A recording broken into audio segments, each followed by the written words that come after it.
ఈరోజు అయితే మా ఆఫీస్‌లో 30+ హైరింగ్స్ అయ్యాయి వర్క్ ఫ్రమ్ హోమ్ ఫ్లిప్‌కార్ట్ ప్రాసెస్‌కి. హలో గైస్ అందరికీ రామ్ రామ్. నేను మీ సృజన్ అఫీషియల్. మార్నింగ్ లేచేసి ఫ్రెష్ అప్ అయిపోయి మమ్మీ దోశ ఏసింది. దోశ తినేసి ఆలు కర్రీ ఇంకా మన కర్డ్ రైస్ తీసుకొని ఆఫీస్‌కి రెడీ అయ్యిండే. ఆఫీస్‌కి రెడీ అయిపోయేసి కొంచెం టీ తాగేసి ఇంటి నుంచి 9:30కి స్టార్ట్ అయ్యిండే. వెళ్తూ వెళ్తూ అంబర్పేట్ మహంకాళి టెంపుల్ కాడ నుంచి వెళ్ళిండే. వచ్చే రోజు నుంచి అయితే బోనాలు షురు తెలిసిందే, ఫుల్ హంగామా ఉంటుంది టెంపుల్ దగ్గర అయితే. యాక్చువల్ షిఫ్ట్ వచ్చేసి 9 వెళ్ళే వరకు నాకు 9:30 అయింది. 9:30కి లాగిన్ చేసిండే. అంతగా ఏం చెప్పలే ట్రైనర్ ఈరోజు. జస్ట్ 2 అవర్స్ ట్రైనింగ్ అయింది. నా ప్రాసెస్ వచ్చేసి మారుతి సుజుకి ప్రాసెస్. అలానే లంచ్ టైం అయిండే. లంచ్కి పంపించిండే. లంచ్ తినేసి మళ్ళీ వెళ్ళిన తర్వాత కొంచెం కిందికి వెళ్ళేసి టీ తాగేసి పైకి వెళ్ళిన తర్వాత ఏమన్నా ట్రైనర్ ఒక 2 అవర్స్ ట్రైనింగ్ అయింది అంతే ఈరోజు. ప్రాసెస్ వచ్చేసి మారుతి సుజుకి ప్రాసెస్. ప్యాకేజ్ వచ్చేసి మీకు కామెంట్ బాక్స్లో చెప్తాను నేను.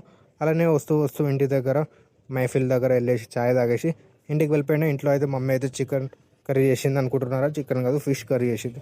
ఫిష్ కర్రీ తినేసి స్లీప్ వేసినాను. మీరు కామెంట్ బాక్స్లో కామెంట్ చేయండి, మీకు ఒకవేళ జాబ్ నీడ్ ఉంటే వర్క్ ఫ్రమ్ హోమ్ అయినా పర్లేదు ఏదన్నా. Thank you.